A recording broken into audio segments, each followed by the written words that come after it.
my channel. If you haven't already, please subscribe. My name is Joyce, and I'm here to inspire you, to encourage you, and to motivate you to live your best life. Today I wanted to talk about value and how you can really learn to trust yourself, and remember that the way you see yourself is exactly how other people are going to see you.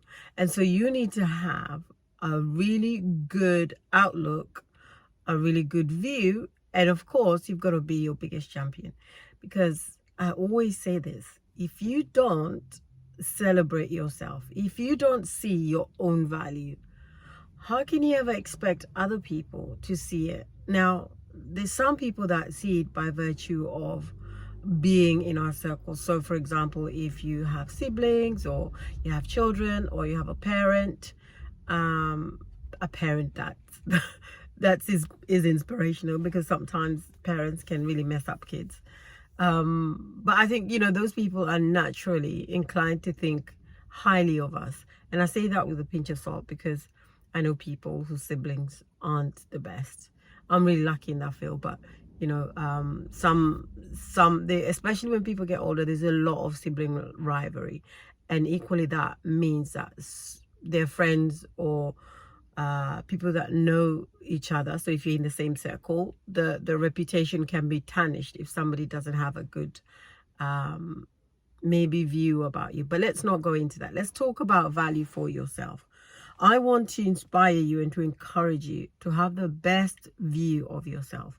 Now, part of that, excuse me, I felt like I couldn't get my words out right properly. Part of that comes from having a good, healthy self-esteem, because I think if you esteem yourself, if you have value in yourself, if you trust yourself, then automatically you think highly of yourself.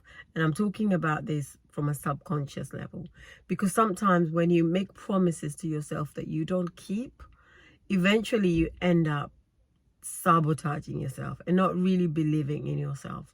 Now, the best way to have value in yourself is to do what you said you're going to do, and to reach for it until you get there. So sometimes you may want to do something, but you don't have, you haven't thought the process through. You probably don't have the right tools in place to help you achieve whatever goal that might be. And so it may be difficult for you to trust yourself and have value to yourself, and have value in yourself.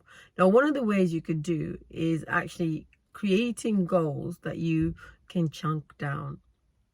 So doing things that you are achievable to you. Now, that can mean something like, instead of joining a gym, sorry, let me just sit comfortably. I'm in my car today. I'm just, so you may, for example, want to get fit, but you don't want to join a gym, or you want to join the gym, but you never go. If you're like me, I don't know how many times I've joined the gym and ended up just spending a lot of time and money overthinking it and never really getting there.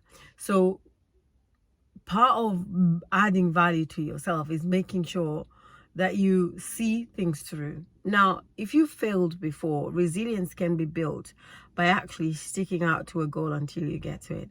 But my point is this: when you start doing something and stopping all the time, it creates a really low value in yourself. The way to overcome that is by setting goals you can achieve. So instead of joining the gym and spending money you don't have, or wasting money that you do have, try walking. It doesn't have to be, an hour's walk. I remember when I started walking, actually, it was through work, when one of my colleagues who's super fit really wanted us to do something that as a team that we could achieve. And it was actually, I think it was a work goal, one of those steps to payday or something around January. And teams are encouraged to set up, I think you set up a team of about 6 people to be able to do the most steps within those, I think it was 15 days.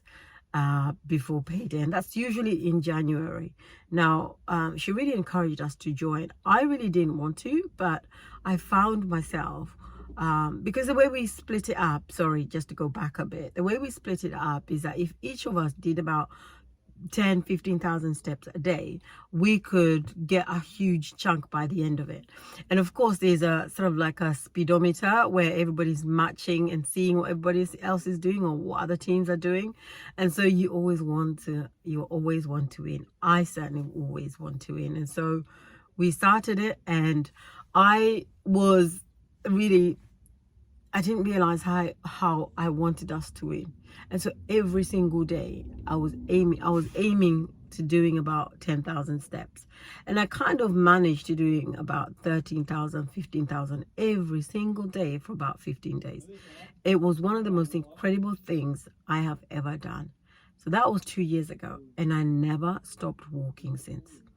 And so, it started off as a challenge. And of course, that doesn't mean that I've been walking for the last 2 years.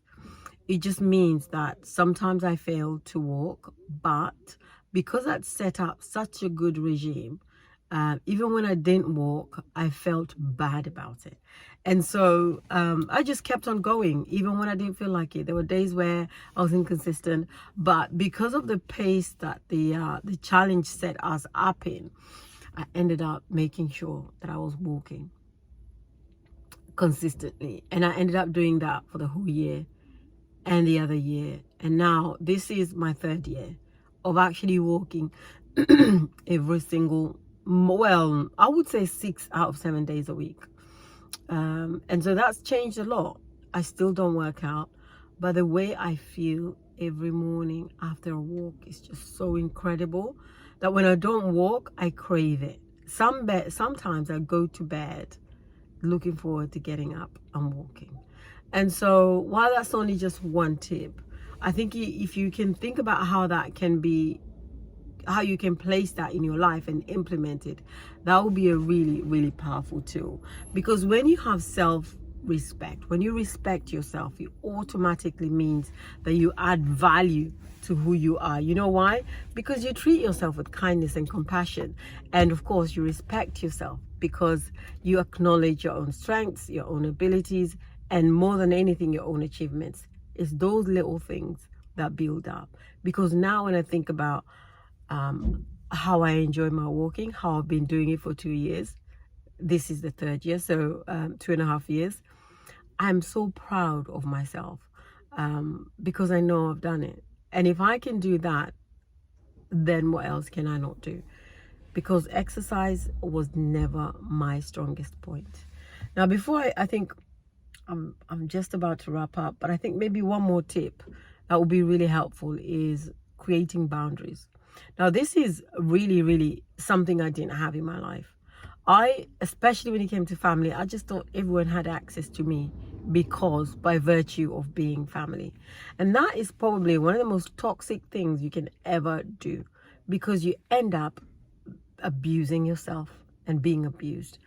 And I do think most of it is unintentional, because I don't think people set out to abuse you. People don't want to, waste your time or, your time and energy. But it just happens that because you're not assertive, people can ask things that they would never ask anybody else, because you're always saying yes. And so for me, you really need to be, one of the things I had to learn to do, and I would encourage you to learn to be, is learning to say no.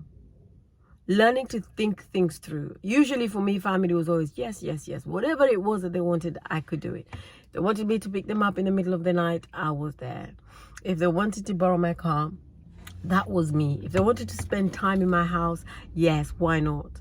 Because I didn't have the boundaries. And even when I knew it was not the right thing to do, I always said yes. So I think it's really important to set limits. And accept them, and just remember that, you don't have to judge yourself harshly just because people treat you in a way that you don't always, especially when you learn to say no. I think when I found my voice in saying no, I understood the power of not just boundaries, but also control, because you now have a tool that helps you manage yourself. So rather than running around after everybody else, you actually put yourself first, which was a massive thing for me. And a lot of people that do come to me, particularly that struggle with respecting themselves, part of it comes because of not setting boundaries with others. So people just don't cross over and do whatever the hell they want to do. So I'd encourage you to think about those things. I'll send you a few more tips next week about really being able to value yourself and add value to yourself. So there are other things, of course, that are more practical, but I think number one, always respect yourself. And number two, set boundaries. I'll give you a bit more tomorrow. It's a really hot day. So have an amazing day, and I'll speak to you soon. Take care. Bye.